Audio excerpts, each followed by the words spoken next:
Hi guys, welcome back to my channel.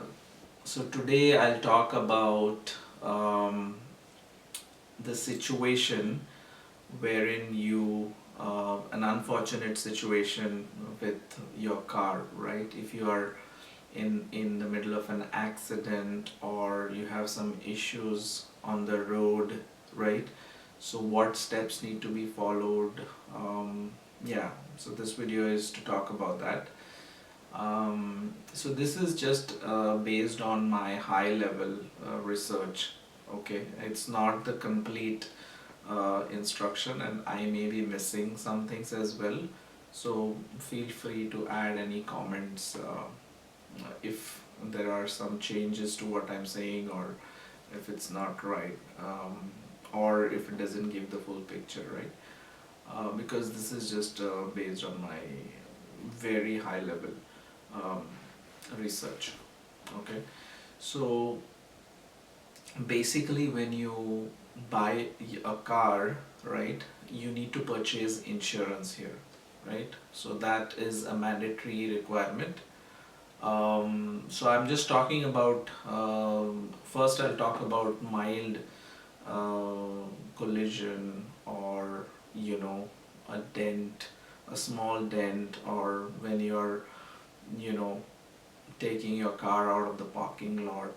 These are very common situation where you may encounter a problem, right, with the car. So at a high level, right, the way the insurance companies look at car accidents or any issues with the car, right, is, again, this is all my understanding, I may be wrong, and in talking to people, this is what I came up with. So if your car is hit right from the back, it's almost certain that it's the fault of the person hitting you.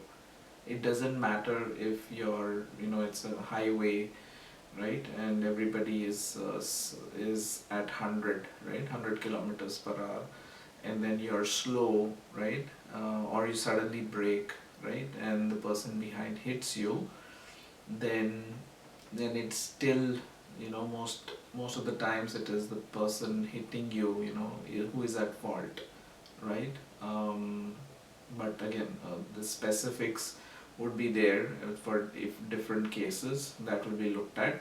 But generally speaking, that's what they check. Like, in the pictures, they'll check where your car is hit, right? So if it's hit behind, then obviously it's hit by somebody. And even if it's hit by the side, based on the situation, you're not at fault, right? So that's what I know. Um, and then so what you need to do when you're involved in such a situation, right, either on a highway or on a small road or in the parking lot, right? So there are too many aspects to this, so that's why just pay attention to the different aspects, details, whether it's fully correct or not, that you can research, but the aspects you need to focus here, because it becomes important. As I tell you, you will know why that's the case, right? So insurance premiums here, right, they are very high, relatively, right? It ranges from $200 to $600, $700 a month. That's very high, right? So why you need to focus more when you're involved in a situation which is not that critical, right, is because if you claim for insurance for anything, right, smallest of the smallest issue, or obviously for critical issues you have to claim because the amount of damage involved, your premium goes up, right, and that data will be shared across. So even if you go to some other insurance company, it would be similar, right? So people would generally, you know, try to avoid, claiming for small issues so that it doesn't affect the premium, right? But again, there's always, pros and cons to this. Like, if you're backing out of your parking lot and you hit somebody, right? Or somebody hits you. There are two ways actually. If somebody hits you, you have, the control of what you need to do. Like if it's a small dent and you know how much it's going to cost, then you can work with that person and try to settle it, right? If it's a small issue, right? That way it doesn't, his insurance is also not hit and your insurance is also not hit. It's settled, right? Um, so this is what typically people do for small issues, right? But if you don't know the extent of damage, right, that's where the problem is. Then how will you decide whether this is the amount, or if you actually get it done through a body shop, right?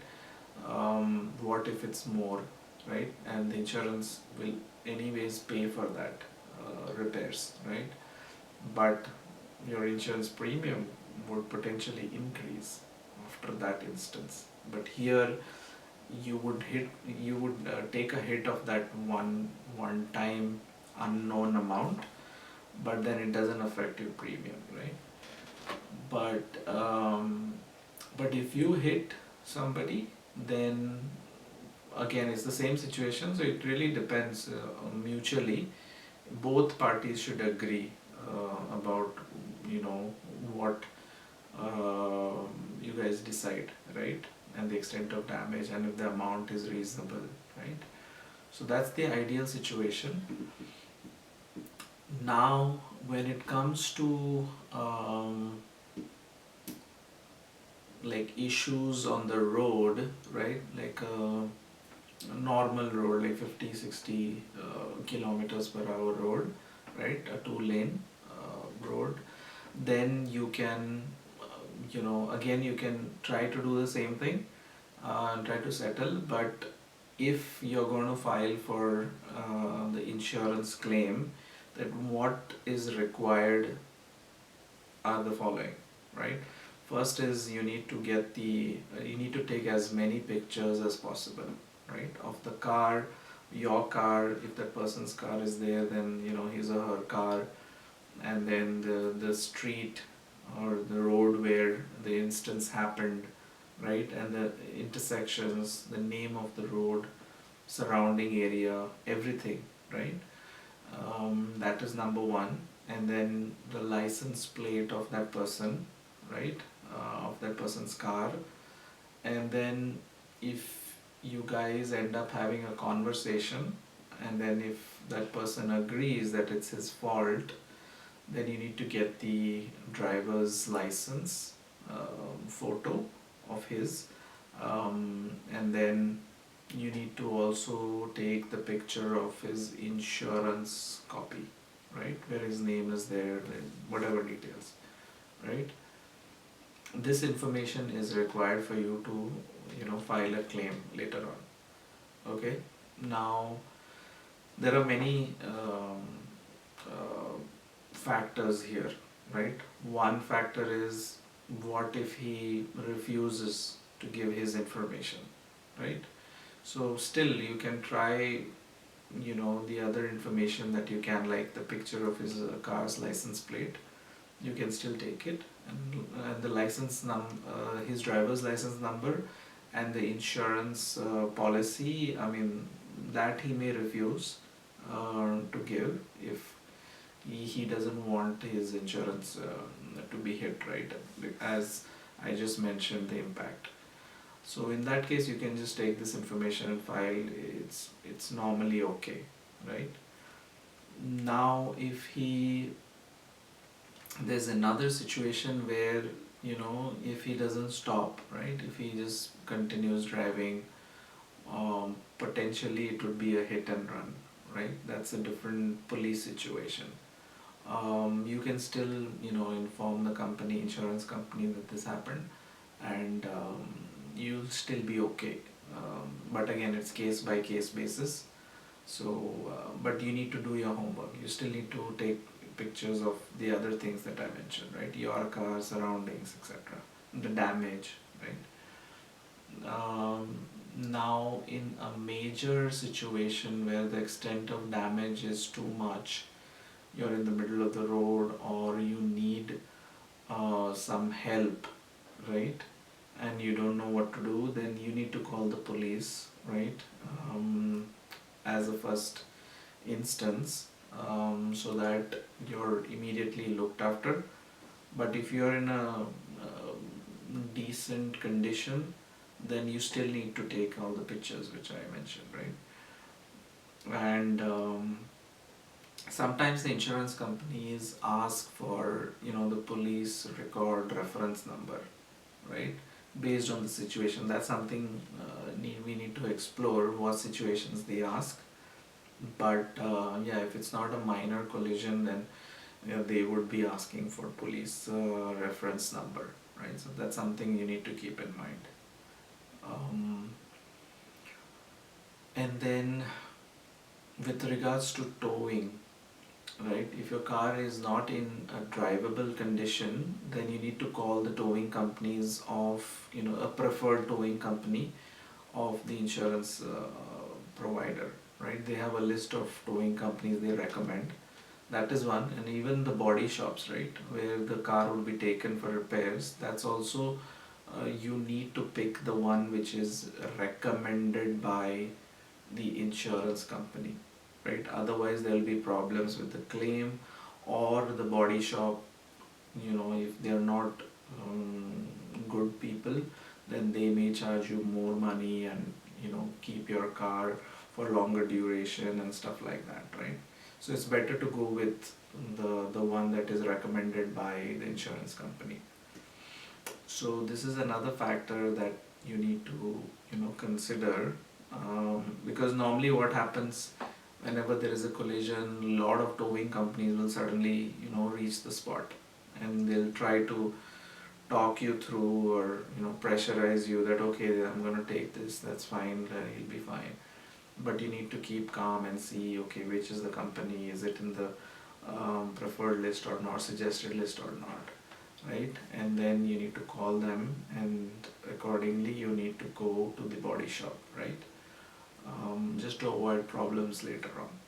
Um, so these are some of the points that I could think of.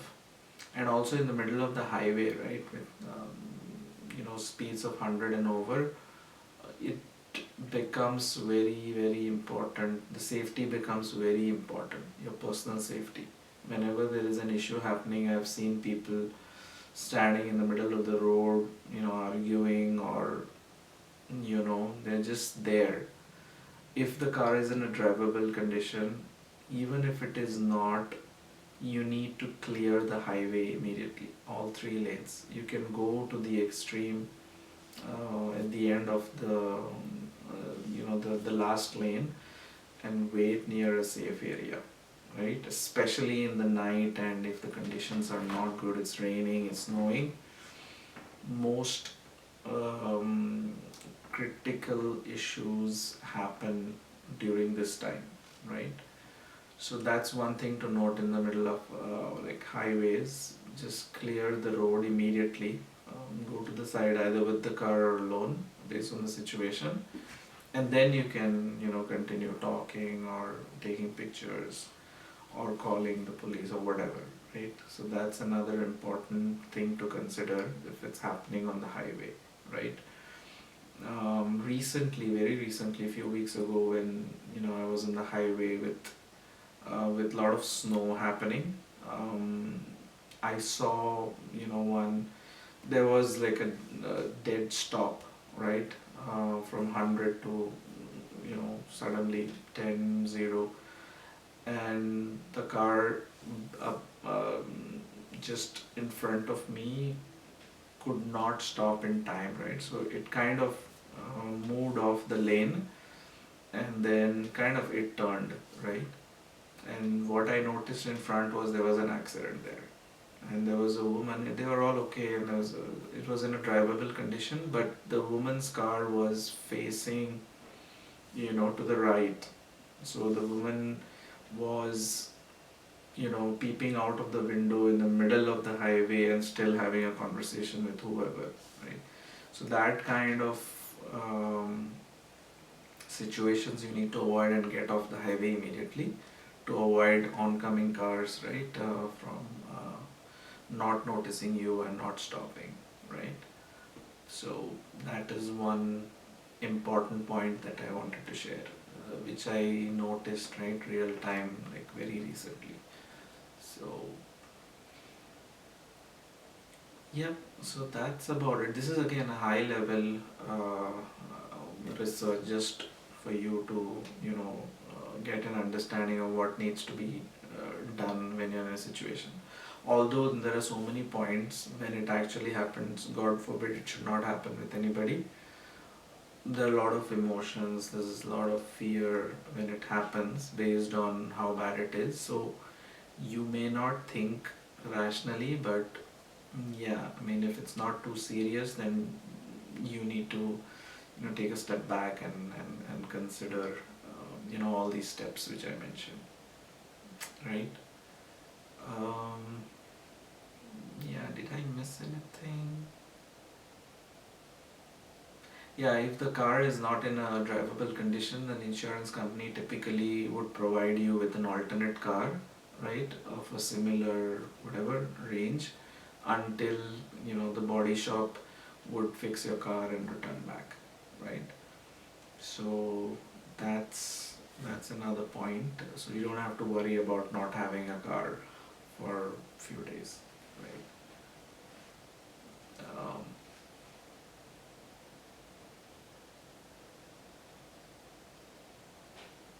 yeah, I think that's about it. So thanks for watching. If you like the content, then please like, comment, subscribe, and share with your friends and family. And if you think or anybody has gone through a similar situation, you can put your experience so that it will be helpful. Maybe I'm wrong in some aspects, so you can, correct as necessary. So, thank you.